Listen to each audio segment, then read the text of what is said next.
Eu me chamo Juliana Machado e hoje a gente vai discutir um pouquinho sobre o esqueleto na enfermaria. Eu sou coordenadora da nutrologia e supervisora do programa de residência médica de nutrologia no Hospital Governador Isaías Pinheiro. E a pergunta e a reflexão que eu deixo para vocês é se vocês sabem que o peso do seu paciente pesa no prognóstico, na evolução clínica e pode causar pesar. O problema persiste, então, ele foi descrito inicialmente em 1974, onde o professor Charles Butenhoff descreveu que o esqueleto estava lá no quarto do hospital.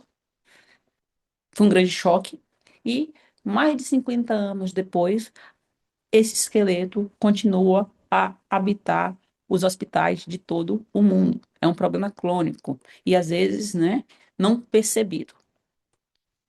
A gente tem limites letais relacionados à perda de peso, aquele paciente que perde 40% do seu peso corporal, ou aqueles pacientes que têm um IMC extremo, um IMC de 13 em homens e em 13 em homens e 11 em mulheres, aumenta o risco de que esse paciente, se necessitar de uma internação, não sobreviva. Chegando aqui no Brasil, a gente tem o professor José de Castro, um médico que escreveu A Geografia da Fome, e ele fala muito na falha da assimilação. Então, para ele, a desnutrição seria um estado de um organismo que não assimila os nutrientes essenciais à sua manutenção, a seu crescimento e o desenvolvimento. Um exemplo clássico disso seriam as crianças com a doença celíaca, que quando tinham o glúten exposto, eles não conseguiam desenvolver. Retirando-se o agente inflamatório, essas crianças recuperaram o crescimento. O estado nutricional perfeito é aquele que a gente tem um equilíbrio. A gente vai ter situações na medicina, como doenças críticas, né? Uma sepse, uma SARA, ou uma neoplasia, ou um DPOC, uma insuficiência cardíaca, faz com que um processo inflamatório persistente faça com que esses pacientes tenham a hiporexia e consumam menos. Tá? Uma doença inflamatória intestinal, até mesmo uma doença celíaca, quando não tratada, vai alterar a mucosa intestinal e vai fazer com que aquele paciente não absorva. Ou então, uma síndrome do intestino curto, onde às vezes o paciente vai necessitar de nutrição parenteral, ou então ele vai conseguir se adaptar, mas para ele manter o estado nutricional equilibrado, ele vai precisar consumir mais do que se ele tivesse o intestino íntegro. A entrada, né, do paciente desnutrido varia, tá certo? A frequência varia entre 40% a 60% dos pacientes admitidos na América Latina, tem desnutrição, e ao longo dos dias de internação, esse paciente, se não estava desnutrido, ele pode ficar desnutrido durante a internação. E na UTI, cerca de 52% dos pacientes dão entrada com um grau de desnutrição. E por que acontece, né? É, Porque às vezes o paciente é submetido a jejuns prolongados ou não, né, necessários, seja para procedimento, seja para exame, seja porque vai fazer algum procedimento cirúrgico, seja porque o procedimento foi cancelado e esqueceram de colocar na prescrição que a dieta estava novamente liberada. Chega, pode ser também pelo motivo que a visita médica pode ocorrer, às vezes, em um horário em que o paciente está se alimentando e ele interrompe essa alimentação para ser examinado e a comida vai esfriar. Ou então, pelo excesso de restrições, é uma dieta hipossódica, é uma dieta sem sacarose, é uma dieta constipante, é uma dieta hipolipídica, seja também pela inadequação da dieta. Eu tenho um paciente que tem um grau de disfagia e na prescrição está lá dieta livre, precisando de uma adaptação ou mudança de uma consistência. Como a gente já falou também, um doente crítico, uma sepse, pode aumentar a demanda metabólica desse paciente e ela é muito catabólica, tá? Então, esse paciente vai perder massa muscular caso, né, não tenha uma adequação nutricional, uma mobilização precoce e que, né, o desmame da ventilação mecânica desse paciente não seja feito assim que possível. E, né, às vezes, como a gente não identificou o esqueleto ao longo da internação, esse paciente pode, é, já entra desnutrido e ele não é tratado dessa desnutrição. E isso implica em gastos e piora da qualidade de vida para aquele paciente. Então, aquele paciente desnutrido, ele tem 6 vezes mais risco de mortalidade. Tá? Ele vai ficar mais tempo internado, seja porque desenvolveu uma ferida, seja porque teve uma infecção nosocomial, e isso vai gerar procedimentos, né? Então, é um curativo que eu tenho que fazer, é um antibiótico que eu tenho que adicionar, e esse antibiótico vai causar uma alteração da flora intestinal desse paciente, que vai evoluir com a diarreia. Então, né, não só custos, mas também aumenta o grau de dependência desse paciente. A gente vê nesse trabalho aqui asiático, em que a desnutrição dentro da enfermaria quanto da UTI, ela é frequente, chegando a variar em torno de eh, na enfermaria de 19% na Índia e chegando a 73% na Filipina. E no CTI também, né, a gente tem uma variação de cerca de 40% na Índia e 75% nas Filipinas. Isso aumenta custos? Não. O gasto anual nesses países, o aumento é quase de 30 milhões de dólares,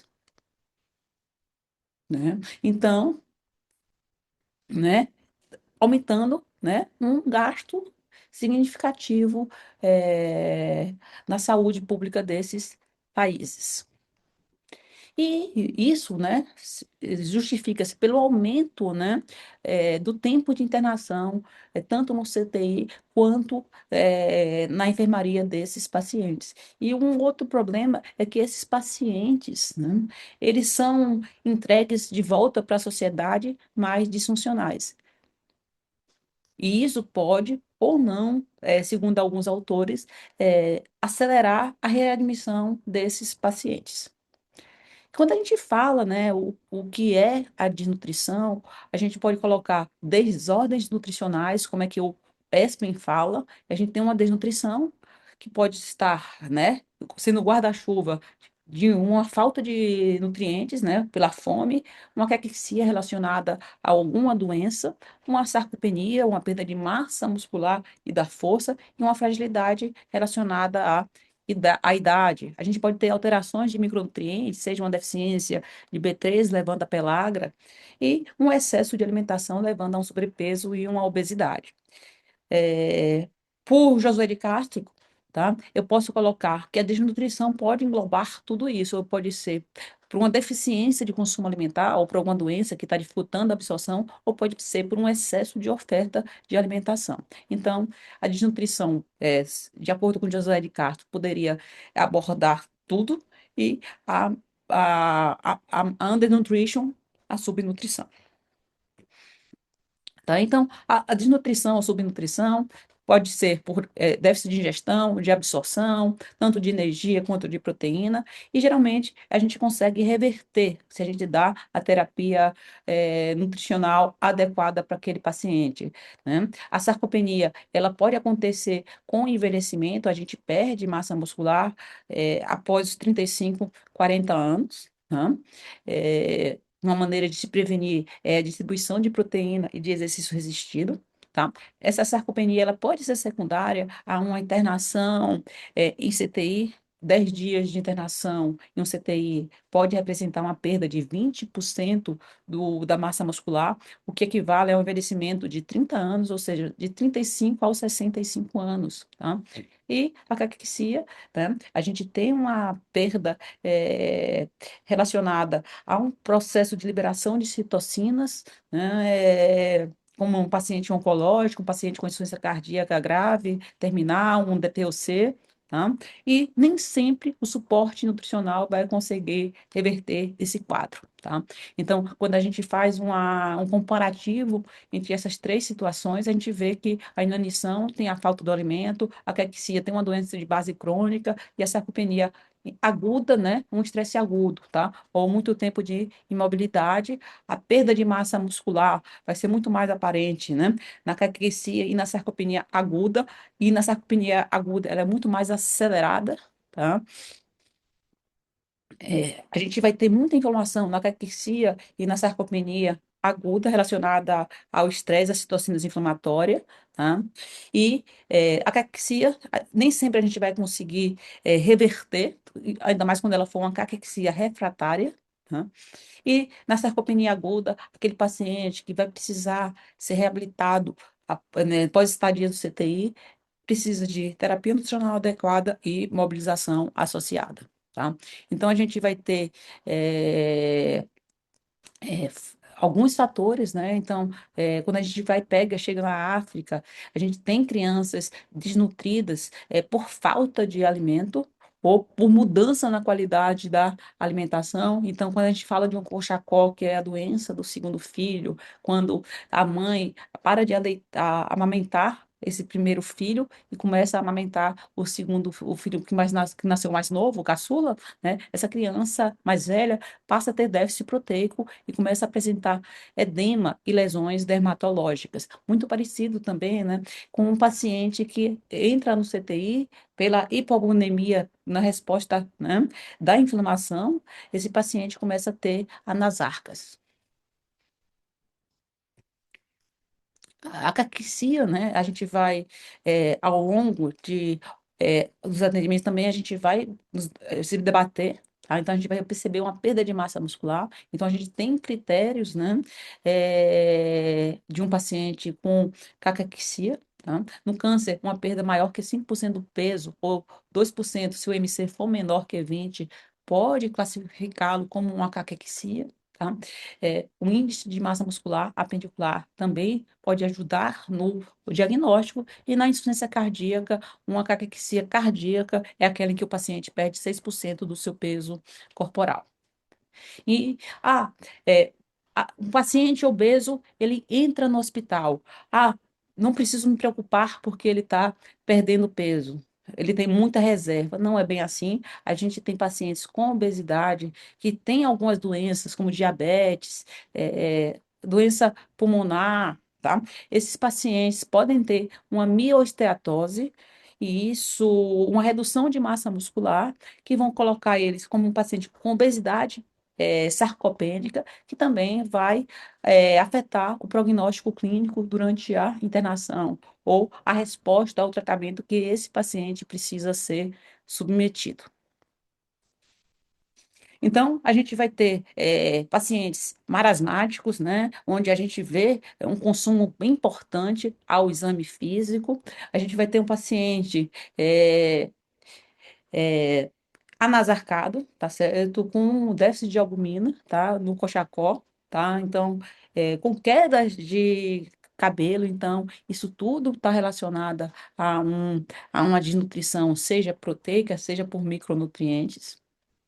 E o grande problema disso é que esses pacientes, né, eh, com a doença aguda, eles têm um declínio muscular muito importante ao longo da internação.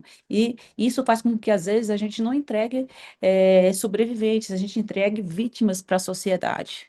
Então, a intervenção precoce faz com que esse paciente fique menos disfuncional até a sua alta hospitalar, quando sobrevive. Aqui é um exemplo de um paciente que deu entrada no hospital entre 22 de fevereiro e 18 de abril, onde ele precisou, né, devido a uma sepse grave por Covid, ele foi entubado, ele precisou de ECMO e durante esse período ele emagreceu, né, ele perdeu 20 quilos. Isso implicou em alteração de funcionalidade e até ele conseguir a alta para casa, 66 dias após, esse paciente precisou ter uma terapia nutricional, né, adequada associada a uma fisioterapia. Essa perda de 20 quilos, né, nos primeiros dias, né, de CTI se justificaram por um déficit calórico de 14 mil calorias.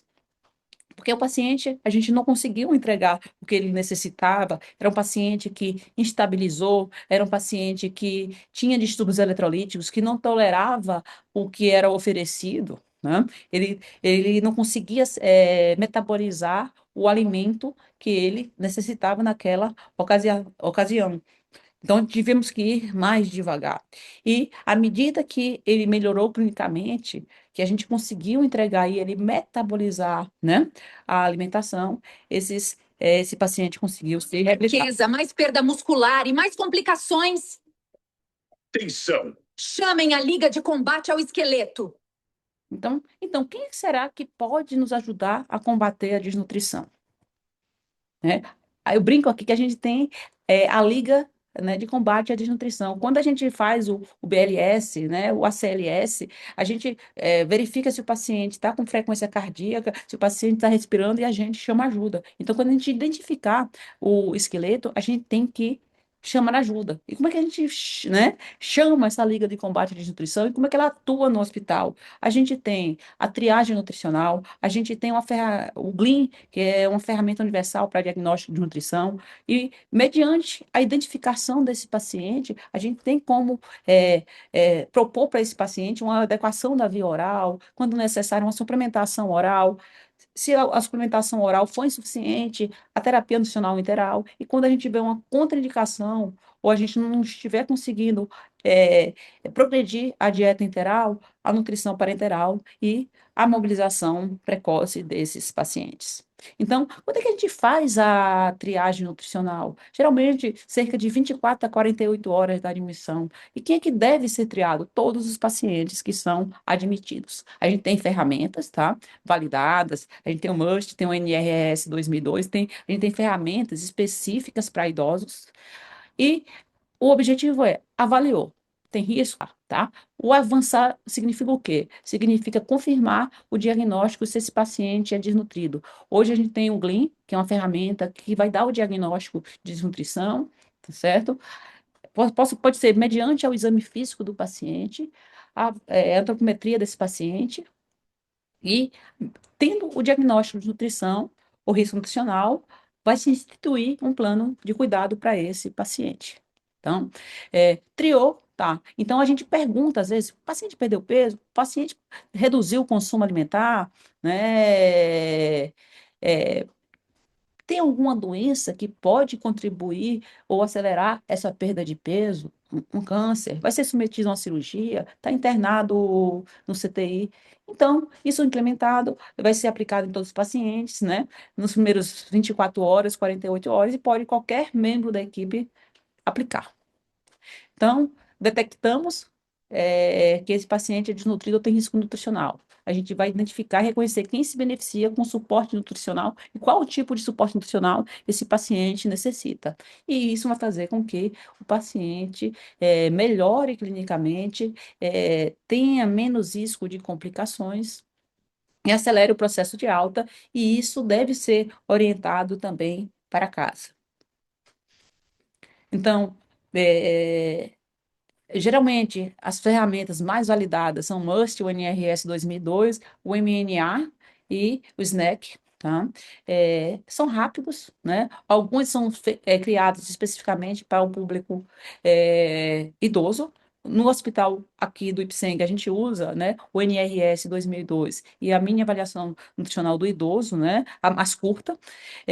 Na UNRS, a gente tem 4 perguntas iniciais sobre o MC ser menor que 20,5, se o paciente perdeu peso nos últimos 3 meses, se o paciente reduziu o consumo alimentar nas últimas semanas, e se o paciente tem uma doença grave, apresentar no CTI. Se alguma dessas respostas for positiva, a gente segue para a segunda etapa da da triagem, que é sobre o comprometimento do estado nutricional e a gravidade da doença, que pode variar de 0 a 3, de acordo com a perda percentual ou do consumo alimentar desse paciente e a doença, tá? Se o paciente tiver mais de 70 anos, ele já pontua um ponto, tá? O risco nutricional acontece quando a gente tem uma pontuação maior ou igual a 3.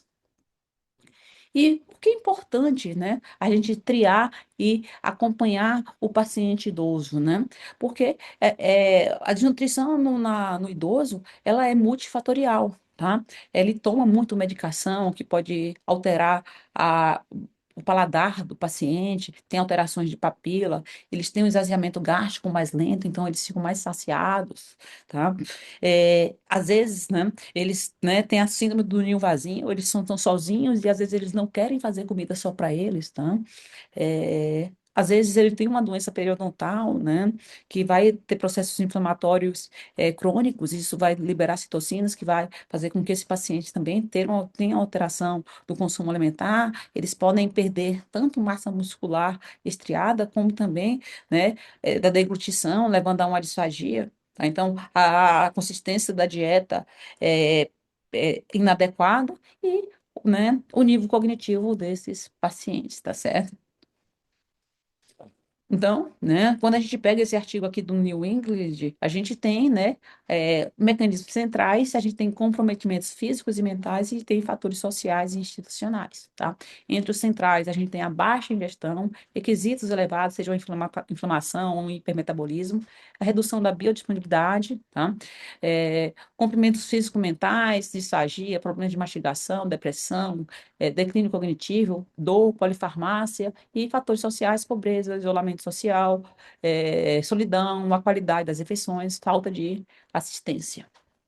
Então, quando a gente atende um público geriátrico, a gente tem que avaliar, né, as medicações que esse paciente está tomando, né, se ele tem, né, algum problema odontológico ou tem alguma disfagia que está contribuindo para essa perda de peso. Para aqueles pacientes que precisam, né, de assistência, é importante a gente ajudar ou adaptar, né, os utensílios domésticos para esse paciente, né? E tentar promover, né, horários protegidos, evitar visitas médicas ou exames físicos na hora das refeições. Na minha avaliação nutricional do idoso, a gente vai ter, né, perguntas sobre, né, consumo alimentar, perda de peso, mobilidade, se teve algum estresse psicológico, se o paciente vive na casa própria ou em uma casa, né, de repouso, se utiliza mais de 3 medicamentos, né, se tem lesão de pele, quantas refeições faz por dia, se o paciente consome, né, carne, leites, fibras, né? Se o paciente tem problemas neuropsicológicos, qual o IMC desse paciente, se o paciente consome, quanto de água e líquido ele bebe, como é que ele se alimenta, se o paciente acredita em se tem algum problema nutricional, como é que ele se percebe, né, em relação às pessoas da idade dele, qual é a circunferência do braço e qual a circunferência de panturrilha desse paciente, tá? É, A gente tem ela completa e a gente tem ela reduzida, onde a mais curta, né? Um score maior ou igual a 12, o paciente está bem nutrido, e quando tiver menor ou igual a 11, tem uma possibilidade de desnutrição. Também a gente pode avaliar, né, a sarcopenia desse paciente, se eles têm risco de sarcopenia, fazendo perguntas sobre a força, com qual a dificuldade que esse paciente tem de carregar 5 quilos, né? A pontuação vai de 0 a 2, né? Com a dificuldade de se caminhar também, indo de 0 a 2, de se levantar de uma cadeira ou de uma cama, tá? De 0 a 2, a dificuldade de subir uma escada também, indo de 0 a 2. Quanto maior a pontuação, pior. E quantas quedas eles tiveram ao longo do ano, tá? Isso são situações que devem ser interrogadas, que podem ser feito à beira-leito, tá? Uma pontuação maior ou igual a 4, ela sugere uma sarcopenia para esse paciente.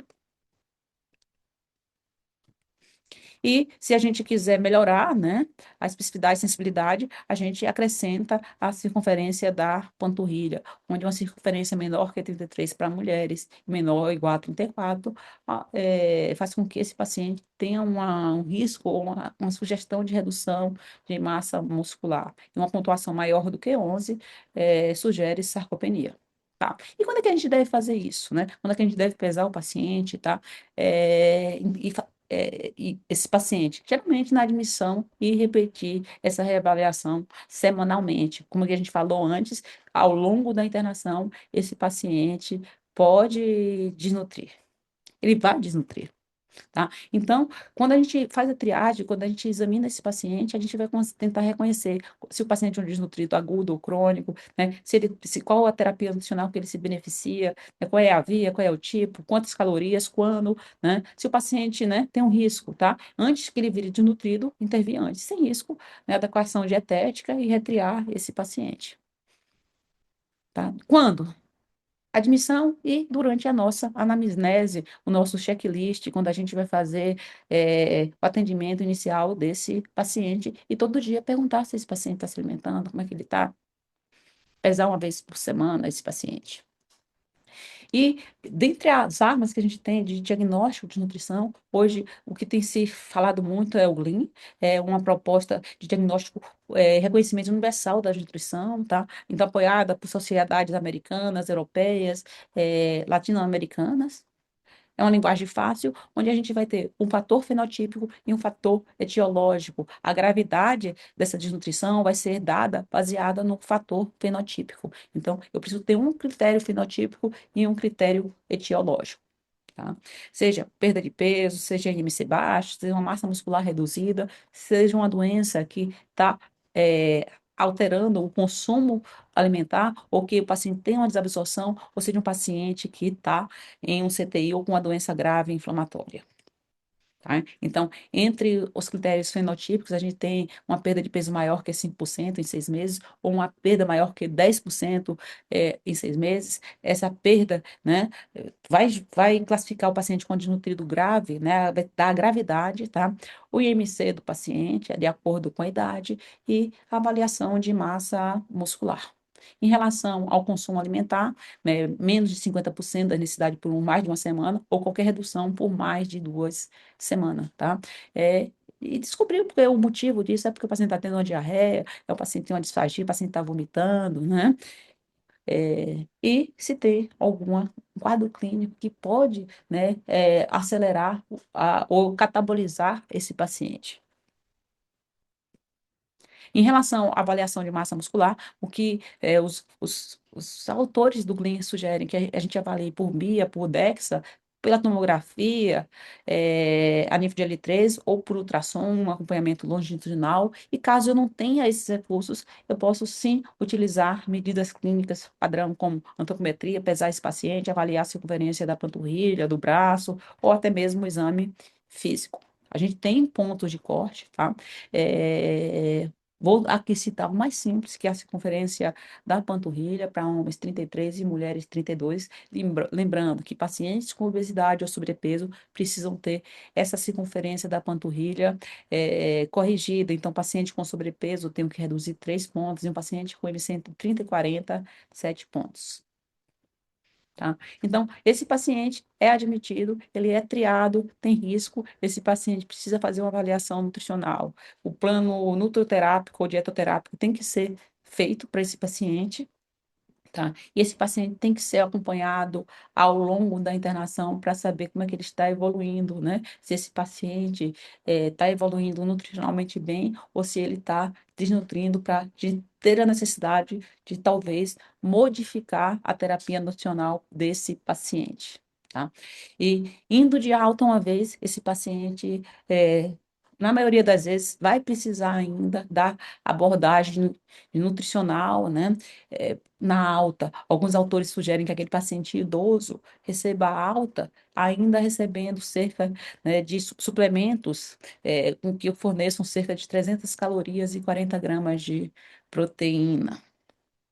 E aquele paciente que não tem risco, ele vai ser reavaliado periodicamente, né, a fim de combatermos que ele se torne um esqueleto dentro do hospital. Tá? E as ferramentas que a gente vai ter, as intervenções, seria com oferta energética associada à oferta proteica e correção de deficiências quando percebidas. É. O primeiro passo seria adequação e fortificação de alimentos. A gente pode utilizar suplementos orais. Quando, né, os suplementos orais são insuficientes, indicar uma nutrição parenteral. tá? Se um paciente estiver comendo menos de 50% das necessidades, né, por mais de uma semana, um jejum maior que 3 dias, tá? E quando tiver uma contraindicação do usar o trato gastrointestinal, indicarmos a nutrição parenteral. Então, a gente tem ferramentas para identificar como o paciente está consumindo, tá certo? Então, a gente tem essas folhas de registro alimentar ilustradas, onde a gente vai pedir para o paciente ou acompanhante, até mesmo a equipe de enfermagem, anotar, né? Ou até mesmo nutricionista, quanto o paciente consumiu do café da manhã, do lanche da manhã, do almoço, do lanche da tarde, do jantar, da ceia. Nada, pouco, metade, quase tudo e 100% da alimentação. Então, por que isso é importante, né? Porque isso daí é que a gente vai traçar o nosso fluxo. Então, a avaliação inicial do paciente. O paciente inicialmente é desnutrido, tem risco, com demanda metabólica, é sarcopênio, tem lesão, é oncológico ou em pré-operatório, está consumindo menos de 60%, sim, indicar suplementação oral. Aí começa essa suplementação oral. Em 3 dias de dieta, mas suplementação oral menos que 60%, a gente vai indicar nutrição enteral. Se o paciente tiver um trato gastrointestinal inviável, o paciente é desnutrido, né? Se sim, a gente vai começar uma parenteral precoce, tá? Se o paciente talvez não seja desnutrido, a gente até pode esperar 7 dias para indicar uma nutrição parenteral. Tá? Então, a ordem, né? O primeiro degrau é a via oral, o segundo degrau é a via oral suplementada, o terceiro degrau, a nutrição enteral, e o quarto degrau, a nutrição parenteral, né? E, né, uma coisa que acontece muito, né, são os jejuns desnecessários por causa de procedimento. A gente tem protocolos recomendados pela Sociedade Brasileira de Enteral e Parenteral, tá? Onde para fazer uma radiografia, né, de abdômen, de coluna, as 4 horas de jejum já são necessários, ultrassom também, o Doppler, né, de artérias renais, 4 horas, uma tomografia, né, com sedação, aí precisa de um jejum maior, colonoscopia, intra-UTC, coluna de ressonância, a gente tem esses tempos, tá? Que vão variar de acordo com é, o procedimento e que precisam estar bem estabelecidos e orientados a equipe de enfermagem e a equipe médica. Tá? Em relação ao tempo de jejum, né? Geralmente, um líquido sem resíduo são 2 horas, leite materno 4 horas, uma fórmula infantil 6 horas. Então, a dieta integral entra mais ou menos com uma fórmula infantil. Então, quando é que a gente vai indicar a nutrição artificial? O paciente está comendo menos de 50% depois da suplementação oral, né? Então, se esse paciente não estiver comendo, a gente vai indicar uma enteral. A gente não pode ter pena em indicar, a gente não pode adiar a nutrição enteral por pena. A gente vai colocar um dispositivo no paciente. Se a gente não colocar esse dispositivo, esse paciente vai ficar mais tempo internado. Isso vai implicar uma perda de funcionalidade maior e um retorno para casa mais disfuncional e, às vezes, demorar mais tempo para voltar às suas atividades diárias, até mesmo a trabalhar. Isso vai implicar não só custos hospitalares, mas às vezes também custos, né, sociais. Então, o que a gente precisa ter, né? A gente precisa ter uma visão sistêmica, a gente precisa rastrear todos os pacientes que são admitidos, né? A gente tem que fazer o diagnóstico desses pacientes, a gente tem que ter a ação, tratar a causa, né? E isso vai fazer com que, né, a gente reduza, né, custo hospitalar e ter mais qualidade de vida para aqueles pacientes que têm necessidade de internar. Tá? É claro, né, quando a gente pega um paciente muito desnutrido, a gente também não pode, né, ir com muita sede, a gente tem que começar a dieta mais devagar, a gente tem que suplementar tiamina para esse paciente, tem que monitorar o fósforo, potássio e magnésio, porque esse paciente tem um risco de fazer síndrome de realimentação.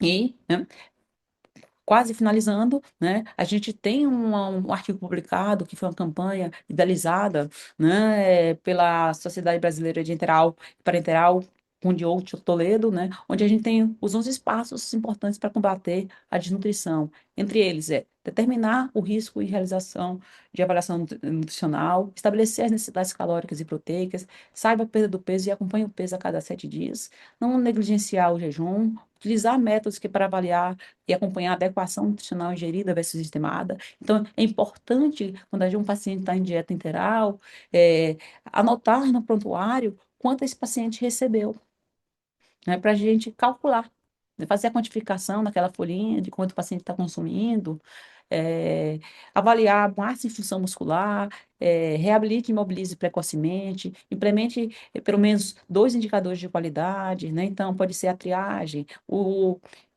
prescrito administrado pode ser um outro indicador, continuidade, né, no cuidado intra-hospitalar e registro de dados em prontuários, e acolher e engajar o paciente no tratamento, né, e a orientação de alta hospitalar para esses pacientes.